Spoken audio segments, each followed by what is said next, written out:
Hi, this is Sue Jackson, and I'm here today with my November reading wrap-up. It's also a wrap-up for Nonfiction November, because all of my books were nonfiction last month, and many of them were also fit into Indigenous Heritage Month. So let's get started. And I've been recording a lot already today. I'm going to try to keep this kind of short. If I've already talked about a book extensively on my channel, I'm going to keep it real short. And I will link to the Friday Reads videos where I talked more about the book in detail. And certainly A Walk in the Park by Kevin Fedarko fits that. This was the first book I read this month, last month, you know what I mean. The subtitle is The True Story of a Spectacular Misadventure in the Grand Canyon, and that is very accurate. It was spectacular, and it was a huge misadventure. The author and his best friend, he's an outdoor writer, his friend is an outdoor photographer, decided and got approval from National Geographic, who they sometimes worked for, to walk the entire length of the Grand Canyon, like inside the canyon. For reference, this is considered by most hiking experts to be the toughest hike in the world. Yeah, think about that. Think about all the places you could hike to. This is considered the toughest. And once you read the book, you understand why. So yes, this is outdoor adventure, but it is also history. He talks about both the natural history of the canyon and the human history. He talks quite a bit about the indigenous tribes that live there and the peril they're in even today, their history, but also what's going on today that threatens both the canyon and their cultures. It's also a memoir. At the time that he was attempting this, his father's cancer recurred. So there's some personal stuff in there as well. It's an outstanding book, beautifully written. There are 2 different sets of full color photos in it. But the descriptions of some of these places, these remote places they hiked, were so fascinating to me that I spent half my time while reading this book. It probably took me twice as long to finish it, because I kept grabbing my iPad next to me to look things up, to look up photos and videos. And he and his photographer friend both have a lot of them online. And since they were doing this for National Geographic, there are some amazing videos here on YouTube.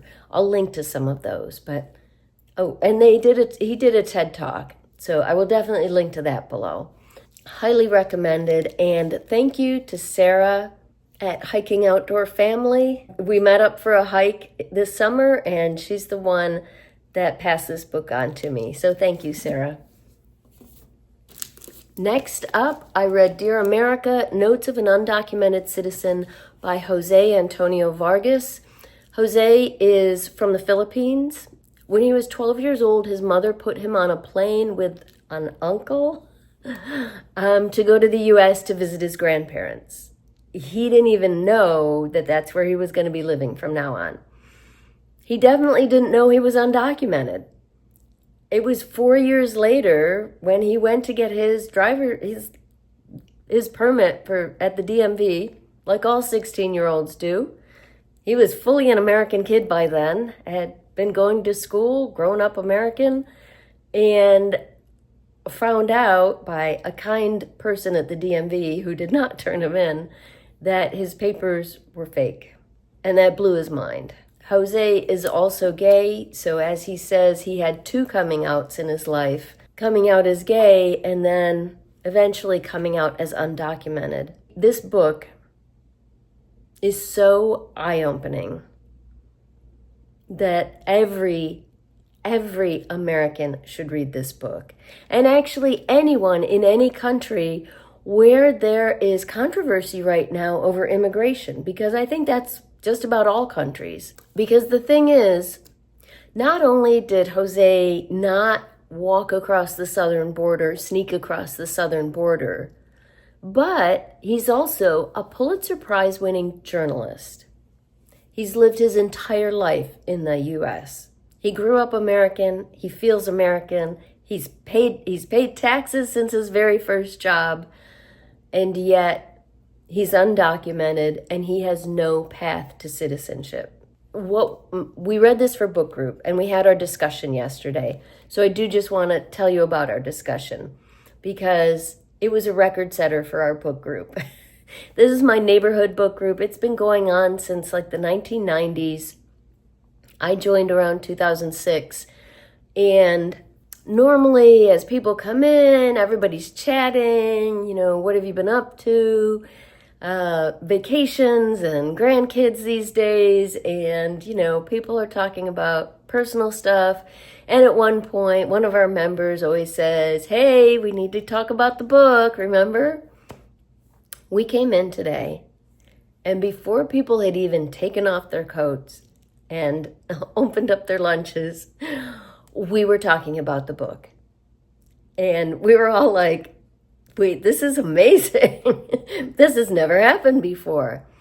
It is such a powerful, eye-opening book. It's very small. So go to your library and read this book. It is so important. Or listen to it on audio.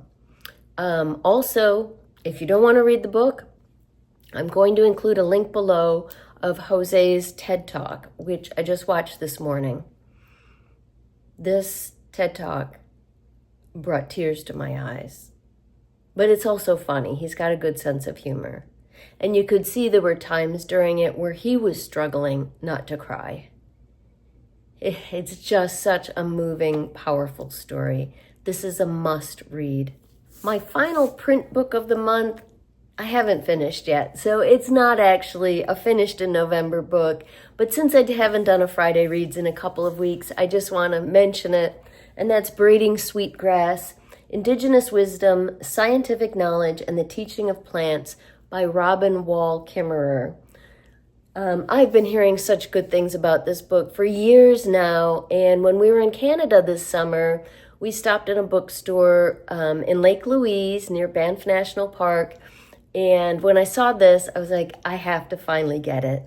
And although I don't buy many books for myself, typically we do like to buy something when we're in an independent bookstore. So I'm like 3/4 of the way, well, no, 2/3 of the way through. It's beautifully written. As I said, I love nature and the outdoors. But she's in an interesting position. She is Indigenous, though she grew up in upstate New York, very close to where I grew up, not with her tribe. She's Potawatomi, hopefully I'm saying that right, which was originally from around the Great Lakes, Michigan and Wisconsin, moved, of course, to Kansas and then eventually to Oklahoma. But her parents brought her up with the same reverence for nature and the same respect for nature. And certainly as an adult, she's gotten very involved. She goes to the annual gatherings for the Potawatomi and things like that. But she is also a botanist. She has an advanced degree, a scientific advanced degree. So what she's talking about here is the intersection between those two things and what plants have to teach us. So far it is it's fascinating. Sometimes I struggle with nonfiction. I don't read a whole lot of it, but this is very well written. It's very immersive, and I never have trouble picking it up again and reading more. I thought I knew a lot about both science and nature, but I'm learning an awful lot through this book.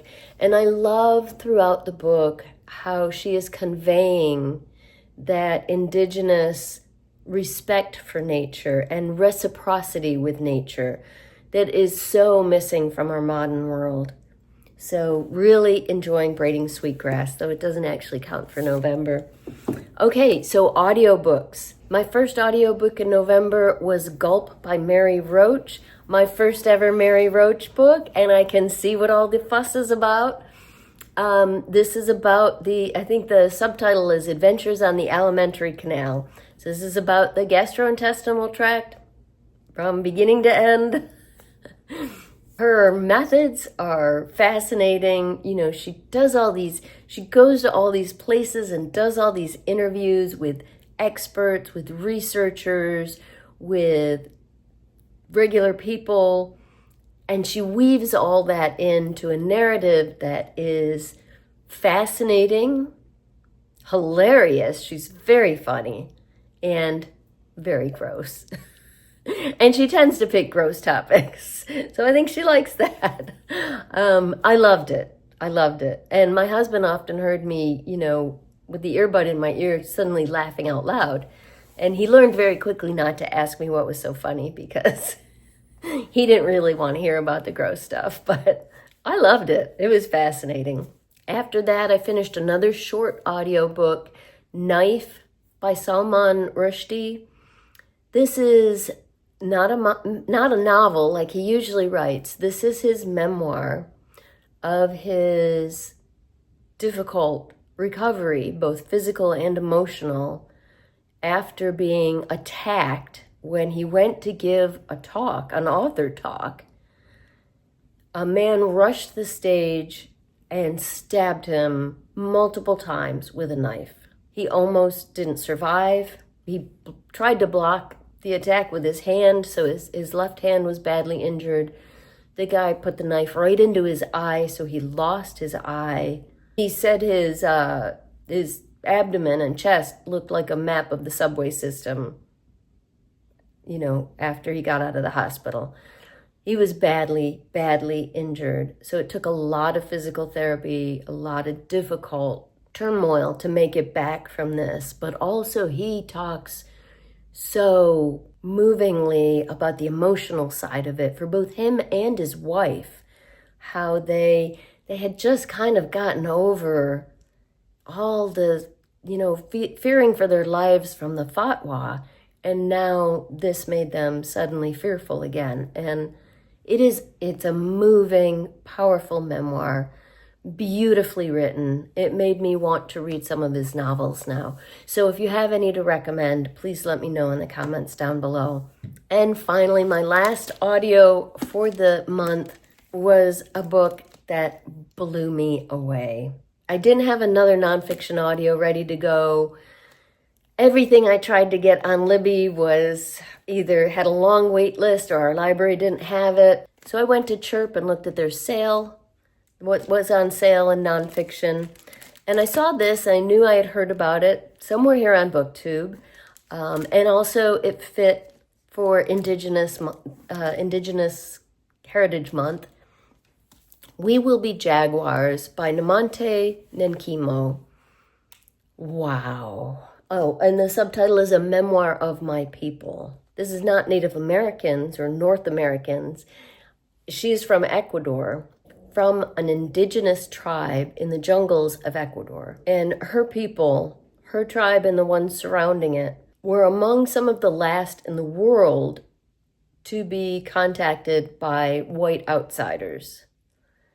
In their case, by Christian missionaries. And the missionaries then introduced oil company executives to the tribes. And of course, the oil companies discovered valuable resources, in this case oil, below these jungles, these precious jungles, the home of these people. And without any regard for them, cut down trees, built roads, made their water unsafe to drink, just destroyed their homes. So it's that story, but it's very much her personal story. Oh, and the reason I did listen to it on audio, and I highly recommend it. It was outstanding. But I figured there were probably pictures, and there are, and I wanted to see those. So there are some fabulous full color photos in the middle of the book. So that's why I got it out of the library as well. So it is her personal story as well. And there is some tragedy there. The missionary woman who was living with their tribe convinced her to go to a white Christian missionary school in the country, but far away from her village and her jungle. And while she was there, she suffered horrible abuses and was mistreated, which was just heartbreaking to hear about. But this is an uplifting story of triumph, because what she ends up eventually doing with her life is becoming a leader for her people and helping to represent them to the outside world. And they actually successfully fought to keep an oil company from destroying more of the jungle and disrupting more tribes.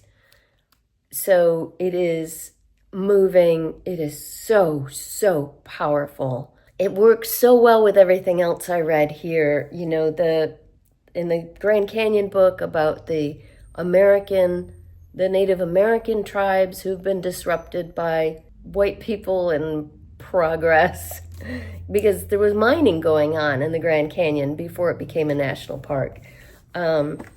It fits so well with Braiding Sweetgrass. Very, very similar spirits in both books about, you know, she explains, and she also did a TED Talk. Are you seeing a theme here? I'm going to include that link below as well, and you have to watch it. It's only 8 minutes long. She's speaking in Spanish, and there are captions translating into English. So moving, so moving. And she talks about how, you know, outsiders can't see the jungle the way they see it, as their home, as providing everything they need to live, everything they have needed to live for millennia. It is an outstanding book. So powerful, so moving, brought me to tears at times, and I highly recommend this on audio or in print. Okay, so that's a quick rundown of what I read in November. Since I haven't finished Braiding Sweetgrass, that's 6 books, 3 audio and 3 in print, and they were all excellent. I think if I had to pick a favorite, and I'm not good at that, it's probably We Will Be Jaguars.